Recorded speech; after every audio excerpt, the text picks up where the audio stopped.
And I just can't think of a better time and for us to sing that song and just soak in those words and just have a time with the Lord as we meet with him in communion. Today I want to continue our series on God's amazing promises. There's over 7,000 promises of God in the Scriptures. That's why on our app, on our site, and if you don't do apps, you don't do computers, we actually have a booklet that has all these, many of these promises of God from the Bible in a notebook that you could take or you could give to someone or you can use. So you can see us about that, or if you have problems finding that on the app, let us know and we'll help you with that.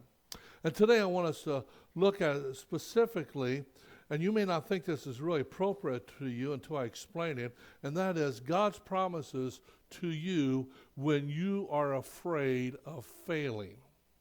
When you're afraid of failing. So, now you may not think that's a problem for you. You know, a lot of us have problems and we don't know about them. They're called blind spots. That means it's blind to you, but not to your spouse, not to your kids, not to everyone else. And the advantage of asking someone that you love and someone who loves you what your blind spots are, and you may want to just start with one because it's humiliating. It takes away your ego, your pride. It brings humility about you. Is to ask them what is one of your blind spots. And if you've never done that, you may want to start with what's not one of the worst of my blind spots, but maybe one of the ones that's not a big deal blind spot. Okay, you may want to ask that. And then once you're aware of it, it moves from being a blind spot to a weakness. Now you can do something about it. And so a lot of people may not think this message might apply to them, but it does. God has promises to us when we are afraid of failing. And so let me read you 9 texts of do you have a fear of failure? Okay, you ready? And you don't have to raise your hands on this. You just answer it in your mind. Number 1, do you ever worry about what other people think about you? That's the fear of failure. Do you ever worry about your ability to go after a dream or desire that's in your heart, but you thought maybe, I don't know if I could do that or not. I dream of doing it, but I don't know if I could. That's the fear of failure. Do you ever worry that people will lose interest in you? Maybe people who are close to you, people who love you. That's a fear of failure. Maybe do you ever worry that people won't think you're as smart, you're smart or competent? And I've got to hide. I don't want people to know that I really don't think I'm smart. That's a fear of failure. You guys already know I'm not smart, so I don't have any fears. Do you ever worry about disappointing people whose opinion you value? Have you ever told anyone beforehand that you don't expect to succeed in a project in order to lower their expectations? That's the fear of failure. I'll raise my hand. Do you ever get last-minute headaches, stomach aches, or other physical symptoms while preparing for something that you think is important? Well, maybe I better raise both hands on this next one. Do you ever get distracted or often get distracted by things that prevent you from completing your preparation, which were not as urgent as they seemed at the time? You get distracted. Anybody else? Okay. Number 9, do you tend to procrastinate? Boy, now I got all hands and both feet in. You tend to procrastinate and run out of time when you have to prepare for something. The fear of failure is behind most procrastination.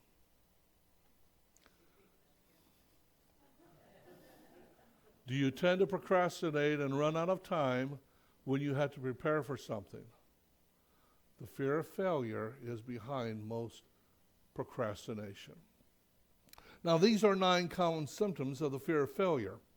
And no matter how successful you are in some areas of your life, there are others that you're scared to death about and you fail at. In fact, you fail at more things than you succeed in. Boy, Pastor's here to encourage you today, isn't he? You see, nobody could be good at everything. So you're really good only at a few things. So that means most things in your life you're not good at. You're a failure. And we don't want people to know that. And anxiety causes great problems.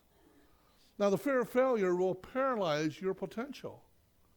It will keep you from becoming all what God intends for you to be. It will limit your purpose in life. The fear of failure is deadly. It will kill your dreams if you let them. It will rob your happiness. It will prevent you from success. Matter of fact, it could keep you single and never get married. It's like I've told you about the guy who said, "Hey, friend, you got your ring on the wrong finger." He said, "Yeah, I married the wrong woman." The fear of failure. Now, this is so important. Jesus told a whole story about the fear of failure. It's called the parable of the talents. Now, we actually get our word talent from this story. Today, when I say talent, you think of abilities, musical abilities, or mathematical talent, or a mechanical talent, or a sports talent. But we actually get the word talent from the Bible. But in the Bible days, the word talent was actually a measurement of gold. Specifically, a talent of gold was the amount of gold equal to the weight of a person. So when we're talking about an enormous amount of money. One talent could easily be worth over $1 million today. A talent of gold is an exorbitant amount of money. Not just now, but in those days too. And Jesus tells a story about fear of failure. And let me share with you the story. It's in Matthew chapter 25. Jesus told the story. The business owner was going to leave on a long journey, so he called 3 of his servants together and trusted them with his wealth to them. One servant he gave 5 talents of money. That's a lot of money, like $5 million. To another he gave 2 talents of money. That's pretty good, about $2 million. And to the third servant, he only gave $1 million.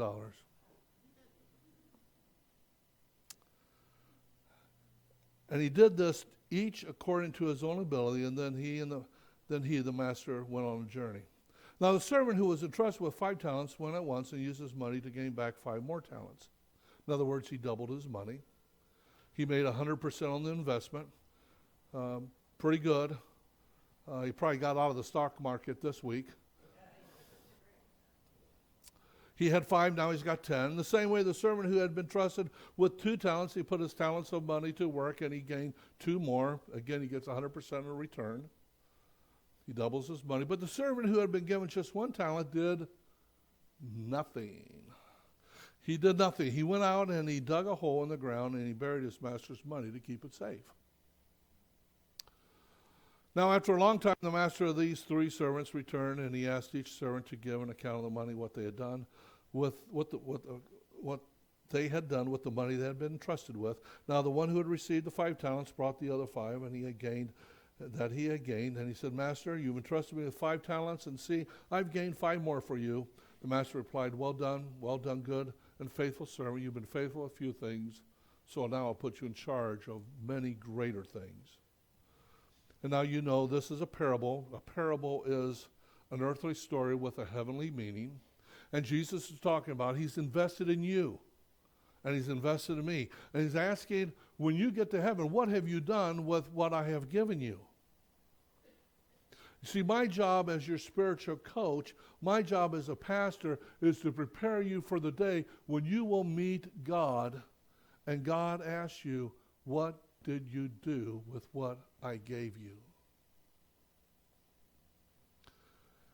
And so the one with the 2 said, I've doubled it. And he says, well done, good and faithful servant. You've been faithful a few things. Now I'm going to put you in charge of more, greater responsibility. Come and share your master's happiness. That's what I want God to say to you. Now then, the man who received, now the last part of the story is there in your outline, if you're taking notes. But the servant had been given just one talent, said, I was afraid I'd lose it.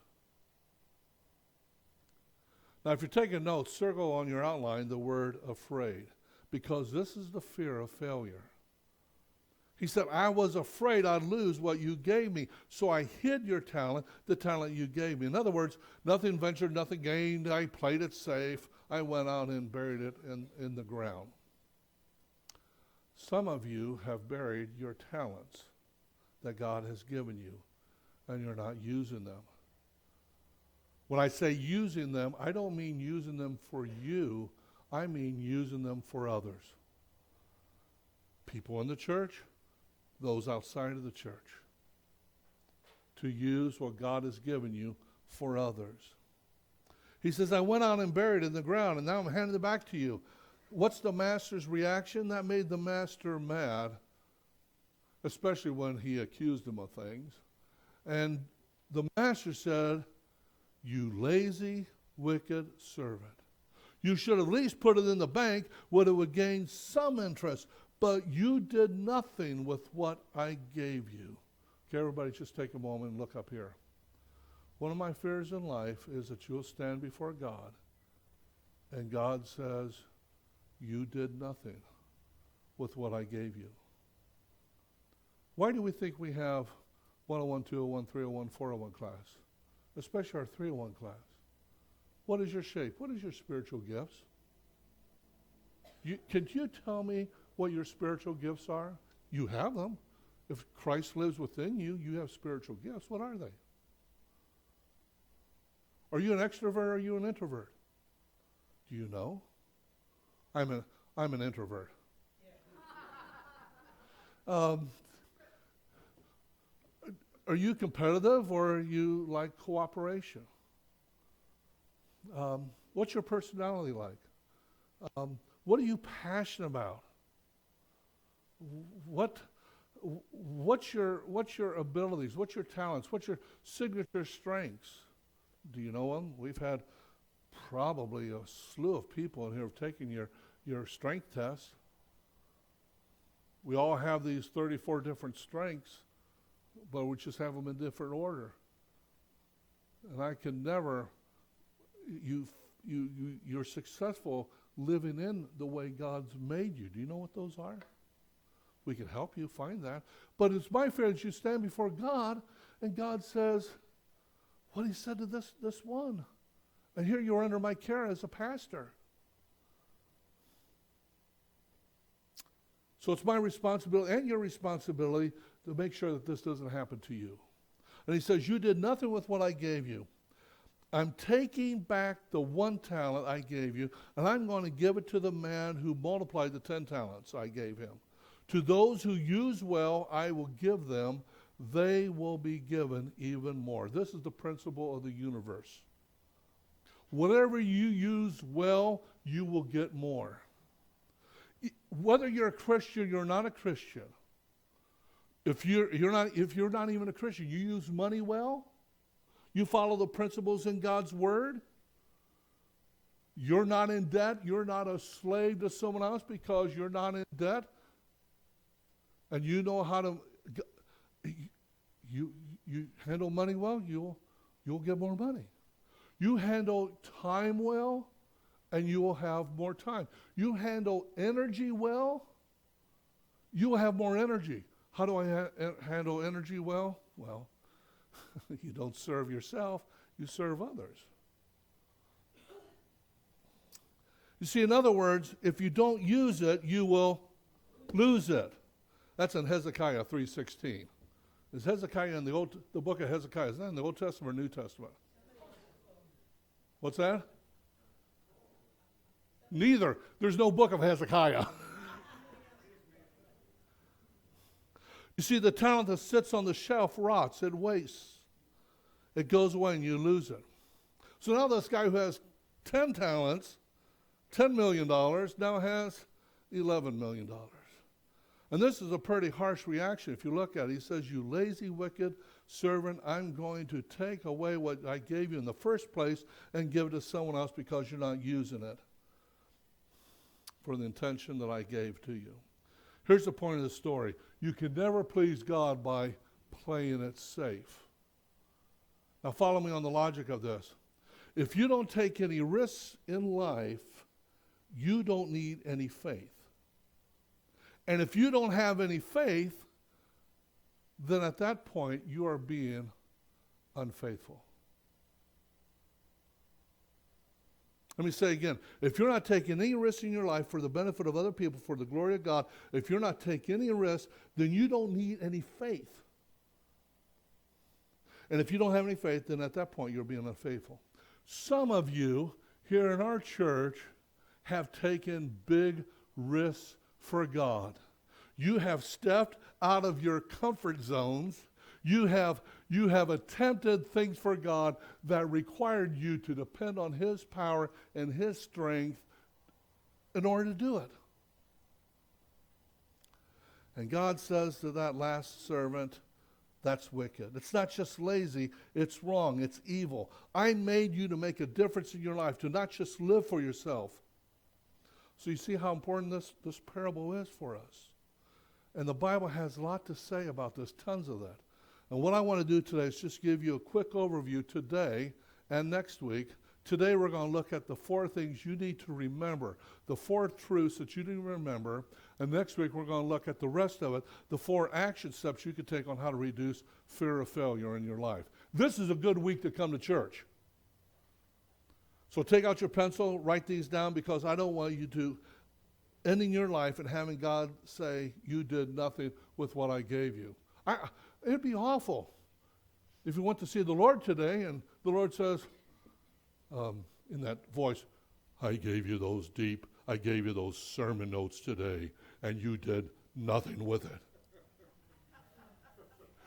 Put you on a guilt trip if you're not taking notes.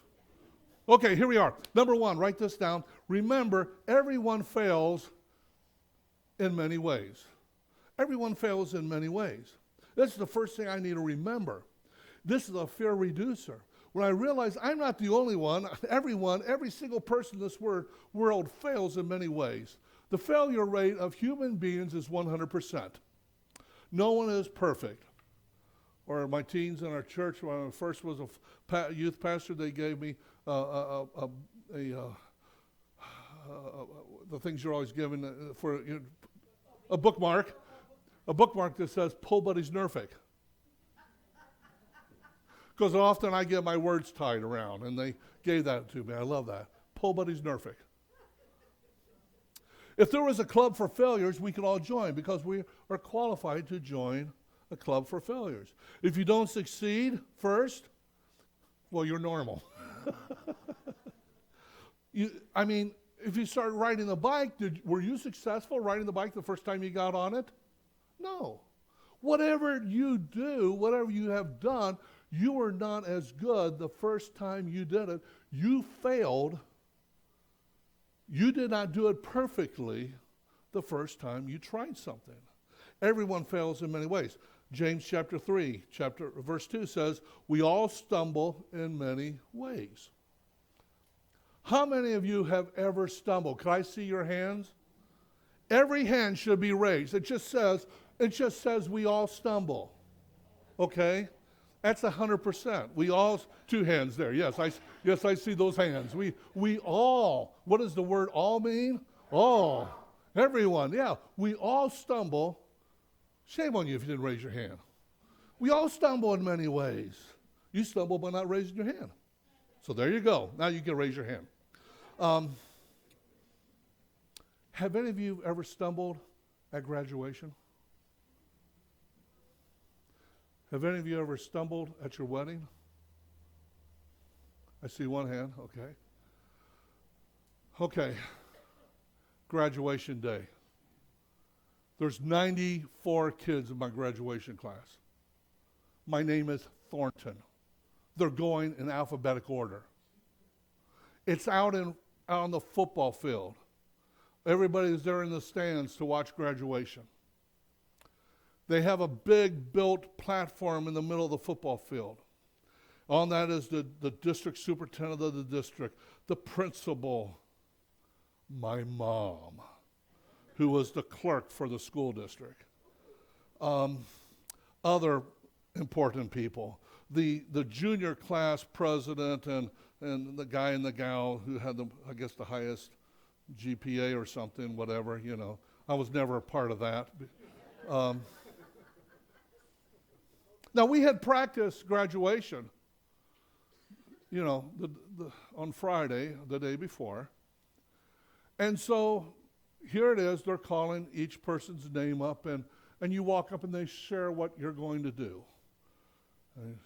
And so it's coming up to me.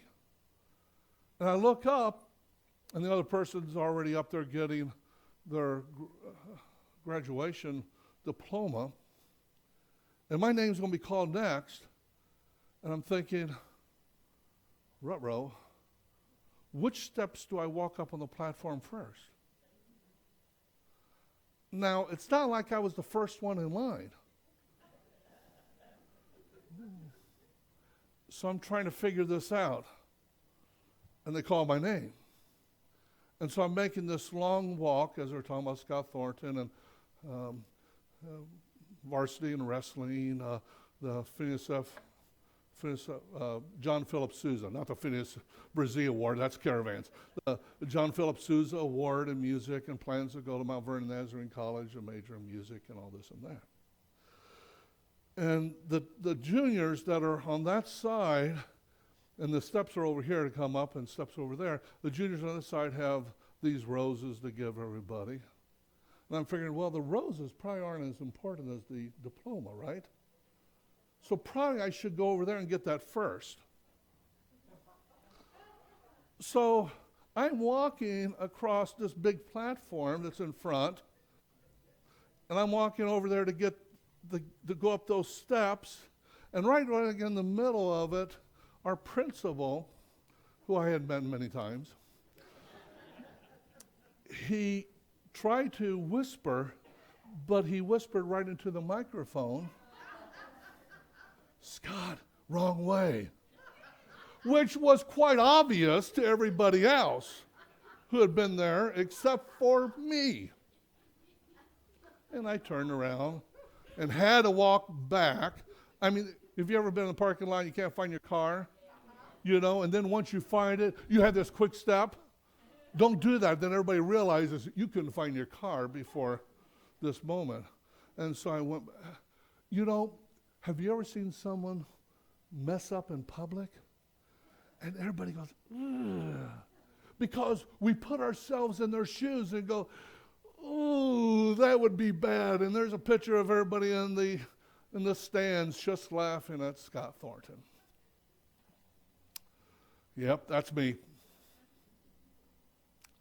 What does Ecclesiastes 7:20 says? There is no one on earth who always does what is right all the time and never makes a mistake.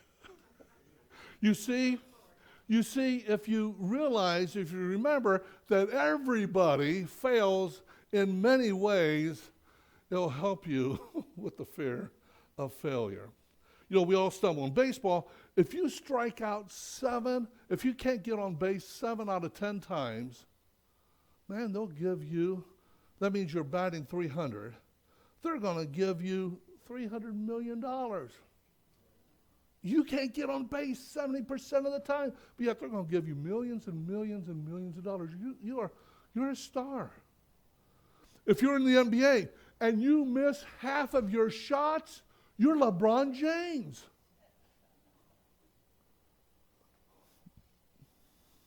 The Bible tells us that everybody fails in many ways, so welcome to the club. We overstress the importance of failure.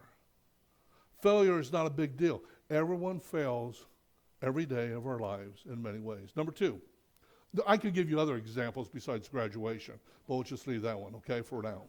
Number 2, no failure is final unless I give up. I mean, could you imagine if I just would have Well, I'm going to give up. I went the wrong way. No. I turned around and went up the right steps, and they did give me the diploma. Believe it or not. Number 2, remember, no failure is final unless I give up. Failure is not final. Failure is not final unless you choose to say, okay, I'm giving up. I'm not even going to try. In fact, the fear of failure is worse than failing because failure is a one-time thing. But the fear of failure will keep you from trying to do anything for God. It'll keep you from doing anything. It goes on and on and on and on. Failure is just a one-time deal. Matter of fact, when I graduated from college, I graduated from a master's degree, I went up the right steps. Yeah. Okay. When you have the fear of failure, then you don't even try, which makes you a failure. So you might as well go ahead and give it a shot and try. Here's a great verse in the Bible, Proverbs 24:16. Even though a righteous man falls 7 times, he rises again. Isn't that a great verse? Even God's people fail, stumble. And God says, even though a righteous man falls 7 times, he rises again. What makes him righteous? He rises again. John Maxwell wrote a book called Falling Forward. If you're a good running back in football, you will fall forward. And just falling forward, I may get 1 or 2 yards. At least I'm going forward. And he's saying if you want to be a righteous man of God, if you want to be a righteous woman of God, one of the things you have to learn is resilience, which means you're going to stumble, but you have to get back up. Let me share with you some stories in history. You know General George Washington lost more battles than he won? He lost 2/3 of the battles, but yet he won the war. Could you imagine if he gave up? How about Napoleon? Napoleon graduated 42nd in a class of 43. I can relate to Napoleon. But he went on and conquered Europe. How about Einstein? You know Einstein didn't even say a word until he was 4 years old? Most parents would think there's something wrong with their child. Einstein did so poorly in school, all of his professors, all of his teachers said he would be a failure. He failed at math. He did so poorly in school at the age of 16, he failed to pass the entrance exam for the Swiss Polytechnic School. And when he finally did get accepted in college, he struggled so much that he nearly dropped out. And then he invented science and reinvented science and math. How about Babe Ruth? 831 home runs, but he struck out 1,330. For years, Babe Ruth not only led that year in home runs hit, but he led in the most strikeouts. The Bible tells us that no failure is final. But the righteous man gets up and rises again. Look at this next verse, Galatians 6:9. We must never get tired of doing good, because if we don't give up in the struggle, we'll get our harvest at the proper time. Okay, let's move on. I got another story. Maybe I'll share that with you next week. Let's move on to number 3. Remember, failure is the path to success if I am humble and willing to learn from it. It's the path to success. Remember, everyone fails in many ways. Second, no failure is final. Third, remember that failure is the path to success if I'm humble enough to learn from it. Nobody has success without failure unless you get lucky once. And we heard about that story this morning, that one time, that farthest home run. It was a one-time thing and never happened again. Proverbs 28:13 says, a man who refuses to admit his mistakes will never be successful. Do you admit your mistakes? But if he confesses and forsakes them, in other words, if you learn from your mistakes, he gets another chance. There's some things in life that you can only learn from failure. But you don't have enough time to do all the failing. So read God's Word. You know why God's Word is true? One of the reasons? God put it all in there, the good and the bad and the ugly. He shows that even some of his greatest servants failed. And we can learn from that. You can read books. You can learn from other people's mistakes. You don't have enough time to make all your mistakes. So you're wise to learn from your own mistakes and learn from the mistakes of others. So failure shows us that what doesn't work didn't work. That's all. Thomas Edison, how many times did he try, 1,000 times he tried to make that light bulb, and all those times that if he had given up. Second thing it does is failure develops our skills. If you learn how to ride a bicycle or a skateboard or Olympic athletes, and they'll put them, those gymnasts, and they'll put them, in harnesses, and they'll do all of that stuff, and they'll do it thousands and thousands and tens of thousands of times and develop that muscle memory. But they couldn't do that at first.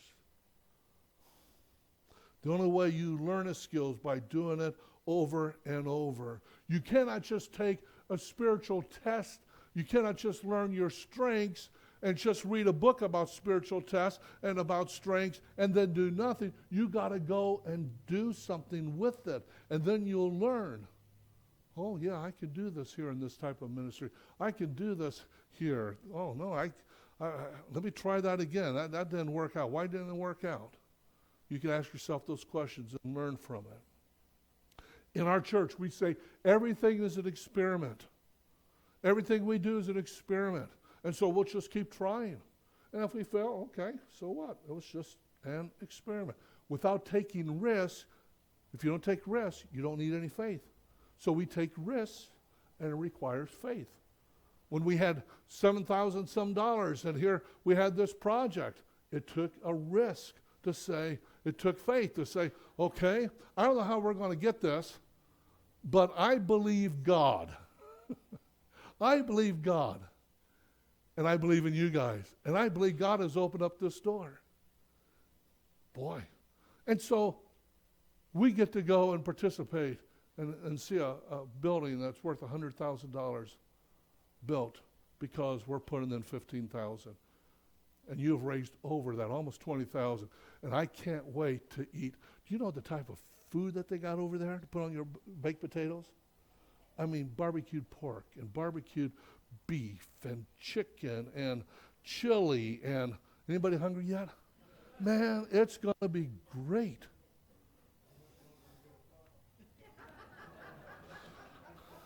I didn't hear that. Okay. Let's go to number 4. Remember that no matter what happens, God's promises to use it for good in my life. No matter what happens, God promises to use it for good in my life. No matter what happens, no matter what happens, no matter what happens, God will use it for good in your life. You know the verse. This next verse, Romans 8:28. And we know that in all things God works for the good of those who love him. Are all things good? Absolutely not. But even in bad things, God will work that, because we know that in all things, even in the bad things, God will work for the good of those who love him, who've been called according to his purpose. That's for God's children. If you're not a child of God, then not all things work together for your good. As a matter of fact, most things will work for your destruction, because there's a way that seems right in man, but it leads to death. Most things will be used. The devil is after you. He has a plan for your life, and that is to destroy you and destroy someone that's been created in the image of God, and he wants to try to hurt God by taking you down. But if you're a child of God and you're called according to his purpose, then we know that in all things God works together for good for those who love him and are called according to his purpose. The fear of failure. There's promises when we're dealing with failure. And you know what? The cross seemed to be the biggest failure of all time. You who claim to be the Son of God, come down and save yourself. You saved others. Can't you save yourself? They spat on him. They brutally beat him up. He was beyond recognition. And there on the cross, because he was not saving himself, but he stayed on that cross to save you and me. That's why he didn't come down, because he was still saving others, you and me. That's why he didn't come down. He was still saving. He was still saving. If the ushers would come, and Mike, sing that song again for us, and let's listen to this as the ushers pass out communion. Just be in the presence of the Lord. If there's something that you're dealing with, just use this time to pray with God. Hold the elements. We'll take them together. Just pray to God and give him those things that you're afraid of. You know, the most used commandment in the Bible, we've said this over and over, is the words, do not be afraid. Fear not. God understands. That's why Jesus went to the disciples and said, fear not. Do not be afraid. It is I. That's our natural tendency, to be afraid. Tell God about it. Confession is simply telling God what God already knows. So tell God about it and give him thanks for what seemed to be the greatest failure of all of history was used for the saving of mankind. Mike, sing this song for us.